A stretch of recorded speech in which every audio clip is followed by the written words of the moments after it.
I have made it to Lime Rock for the Grid Life event, but it's the visuals that are right behind me that let me know that I'm at the event meant for me. There are so many rotaries. It's incredible. The little blurred out yellow thing back there's another second gen right over there. The 2 second gens, this one just pulled in while I was trying to set up the camera. They're all here, and that lets me know I'm amongst friends. I have not seen the 4-rotor in a while, and so it's finally time to see my baby and fire it up. It was really fun going through TSA with this little bag that I got at Ross, but it's filled with the springs, spark plugs, weapons of mass vehicle destruction all in here. I just got here, and let's see if she wants to fire up. Okay.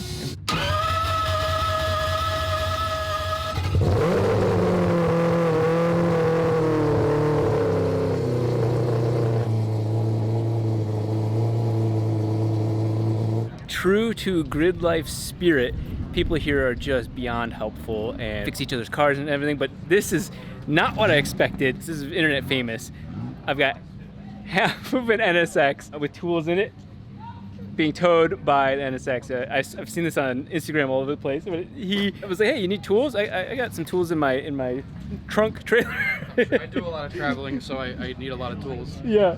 I have a driving old 30-year-old car, and it's a weird invention. Things break, so you need tools. So I try to carry what I can and prepare for anything. You're actually the second person I've helped in the last week. Somebody else blew air suspension, and I carry all the fittings for that and all the lines for myself. So that's badass. You know, some of the spark plugs are a little harder to get to with just like a normal socket. You need like an open-end wrench to be able to get around the oil pump. But then also, this is going to be a challenge getting the springs replaced.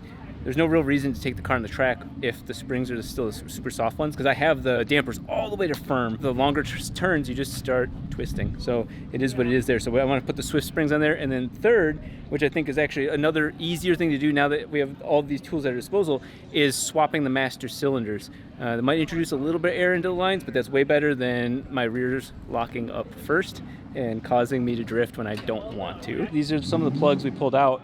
A little bit wetter than I was expecting, but I also was running super rich just to be safe, but sometimes you can go too rich. The leading ones were all corroded. Trailing ones are probably reusable, but I'm gonna go ahead and put my new NGK 11.5s on there. So I just got all of these spark plugs replaced. My next major thing, I've got the master cylinders I need to swap, and I'll do it in kind of like a half-ass way. Might have to bend some of this tube or whatever to make it happen, but it'll allow me to have the two in the correct front and rear, and so that way I'll have brake bias proper and I can actually have even more front than rear, which right now at best I have 49% front up to almost 70 or 80% rear, which is e-braking basically. I'll swap that, and then the scary one is going to be the springs, because I'm going to have to somehow MacGyver the shit out of this. I think we can get the shocks off, but I'll have to like borrow somebody's like little jack or something like that, and then I think the springs will work with me on loosening them up so I can take them off. It's not like the videos where you need the spring compressors and they pop off. These actually come off under a little bit of preload, so we're good there. So I just have to get them off and then replace them with the Swifts, and we are in business to make this thing make some serious passes. If you guys see me at a Grid Life event, you know that I've always got this bag, and thankfully nobody steals it, but there's a couple of tricks up my sleeve. Boom. This is one of the greatest tools I have. I need to keep my immune system up. I need to keep hydrated. I need to keep all of my vitamins, minerals. Everything that this thing has is everything I need when I'm going that insane. All you do is you take one of these little AG1 packets, open the magic.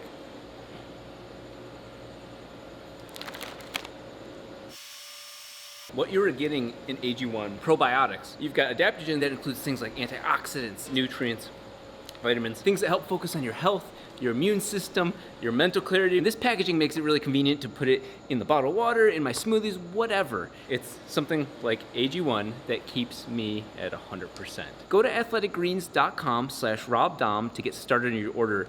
And Athletic Greens will be giving away a free 1-year supply of vitamin D, as well as 5 free travel packets with your first order. I owe my possibility of doing anything here to Mr. 1.5 NSXs. I can't thank him enough. He even got me a little baby scissor jack so we can try and take the load off of the front suspension. That worked incredibly well. It is apart, and then there's this little snap ring here that I took out. Just time to swap this tall soft spring out for the 12K. Let's hope these are the right ones. And they are. Now these are 2 inches shorter than the other ones for this reason, because I can't compress these by hand. This I can get, you kind of push that one down a little bit. These would not be possible to do in the field. So look at that, perfect length, lucked out.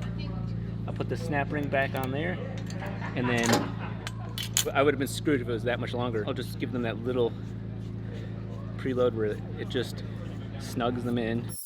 What's important is that this is almost a default standard when it comes to shocks, is that you'll have about 4 inches of shock travel.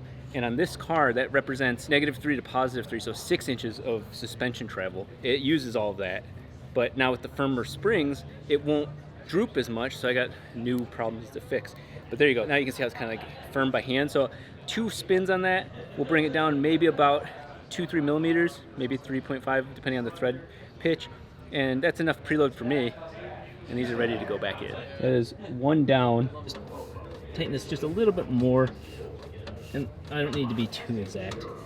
But just okay, that felt like 2 full spins. And you can see this distinctly different springs. And Leonard at Swift, I asked him, well, is it better to have a longer spring so you have more of a linear rate, or a shorter spring that still is on the threads? And he's like, well, shorter spring means less mass, and that makes more of a difference, especially with the Swift springs. They're extremely linear, so if the spring is rated for up to 4 inches of up and down, then it's going to give you very, very consistent experience. And I saved a little bit of weight because these are heavier. These are definitely heavier. There we go. That's pretty. That is very pretty. So they're both equal. We're going to go ahead and lower the car. If the jack can't get out from under it, I'm going to probably have to look at how far these lower. And if they lower too much, I'll have to preload them. Otherwise, we'll have to account for it on the cantilevers. We might have lucked out right now. Good. That is wow. This is with 12K springs, very soft damping, low and high speed. And it's still, like, in a good way, soft. If I turn those dampers all the way on, this is gonna be a rock solid car, but you can see way more compliant. I'm so happy with how this turned out. So I was looking at the bump stop right there, and it's all cracked. And I was like, what the hell? And I looked into it, and there was a zip tie that I had put on there to test the suspension travel in the shop, and I forgot all about it. And so at Grid Life, that shows you I used the shock all the way to the bump stop. That was truly the limit of everything, and that's why we were shooting sparks down there. But I got the rears going. Take that other one off in a sec, but one at a time just so I don't put them in the wrong order or whatever. I'm gonna loosen it up. I got the high and low speed adjustments there. Go mostly loose, 5 clicks back in just for the current test. We did it. I'm not afraid to get my hands dirty. I knew not to wear a white shirt. I knew. I have my Valvoline long sleeve shirt. Could have worn that. Could have worn a Dahm shirt. I don't mind getting those dirty, but we did it. All 4 springs are swapped. All the suspension's set to soft. Look at how soft that looks, but that is the dream base for this car, because that gives me 1.8 to 1.9 hertz, which until we get high aero on this car, that's gonna be plenty. But you can see how soft it is on soft, and with the ideal spring, that means that your dampers, soft and hard, actually are a good range. Got my hands all cleaned up, and it's almost dusk, but the guys from Grid Life said, hey, if you can, move your car down to the Paddock. You see kind of behind those cars, there's the tower. So I'm gonna go ahead and move it down there, using as little gas as possible. Only bummer is that the premix wasn't shipped with the car. So if I add fuel, I'm wearing the Apex seals much quicker. It is way too early. I don't know how human beings get up this early. But I actually was a functioning adult. I slept in the car. It was actually not bad. I'm not gonna lie. This car is Malibu. It was actually not that bad. But I got up at 6, like an adult. Went to McDonald's. I'm really kind of proud of myself. Even went to the local gas station or whatever place it is. It's kind of like a grocery store gas station place, and got blueberries. So I'm pretty happy. But what I'm gonna do now is go try and put my Momo steering wheel on the 4-rotor and kind of film all the cars that are coming in, because the cars that are coming in right now are all badass, and it's not good for me. I keep seeing cars I want. I've got a 4-rotor. I gotta stay loyal to the 4-rotor, but my eyes are wandering at this event hardcore. And another side note, this place is beautiful. all the rolling hills and whatnot. I think this wider angle lens doesn't really do it justice, but oh my god, how pretty.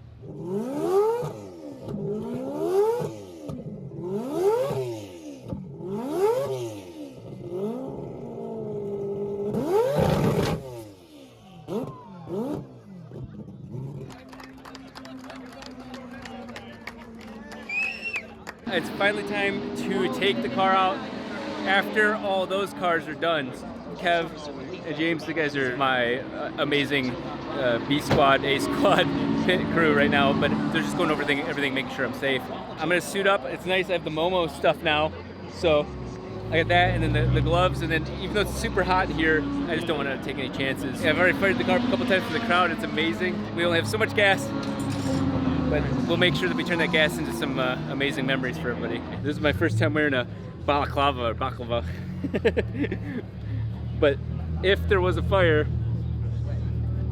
I would like to keep my vanity. I've got my underwear on, I got everything. You're looking safe. This is the safest I've ever looked. Looking real safe. I'm proud of you. Thank you.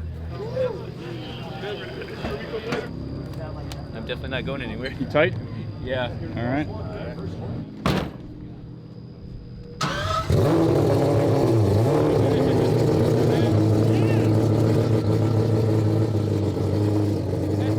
That's my medium form start. Perfect.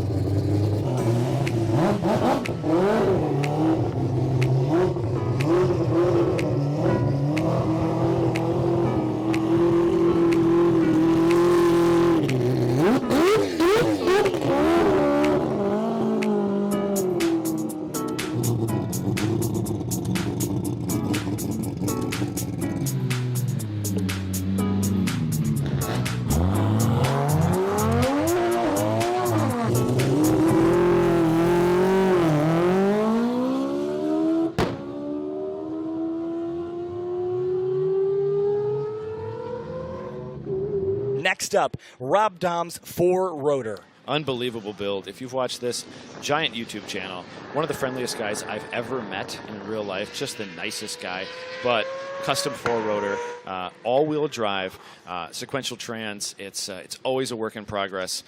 We don't love the lack of a few firewalls, but man, he's all suited up, booted up, and putting on a show noise-wise for these spectators. An extremely unique build, and I like actually, without all the bodywork on it, you can really get a good idea of what's going on in it. Yeah, Rob actually has raced it against the Unicorn in Hoonigan's This Versus That. It's the only real racing it's done. Its first track laps were at Midwest Festival this year. I couldn't believe the fireballs, and one of the coolest things that I've ever seen standing a grid, when this car would fire up, leave grid, 150, 200 people rushed from Spectator Hill down towards the fence, all with their cell phones out. They just wanted to record the sound. Just a really special, unique build.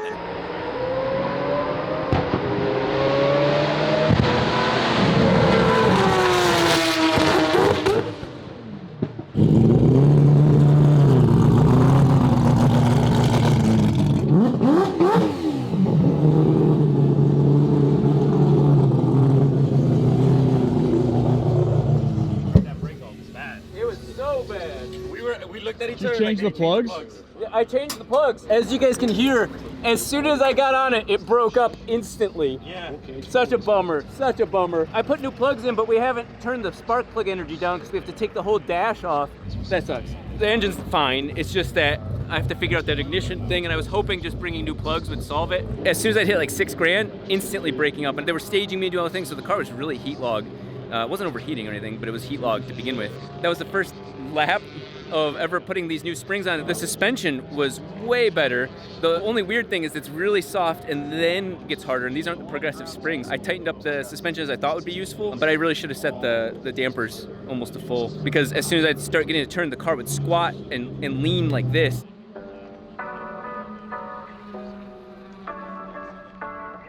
Two is clean. 3 is starting to get hot. What we're noticing is at 5,600 RPM, as soon as I go into the next gear, so I'm starting to put some load onto it, it starts breaking up, as you can hear. We're gonna go in some shade, and I download the log and take a look at what's going on. I wish I had EGTs that were working right now. We need to make the new manifold to get them to fit. I wish I had those O2 sensors on each one because we know exactly what's going on. But the one thing that you can tell is as soon as I perceive the breakup, my exhaust pressure, it just starts going super erratic. Same problem as we had at Michigan on the last lap, but we have brand new plugs on it, so it's really hot though. So we'll see.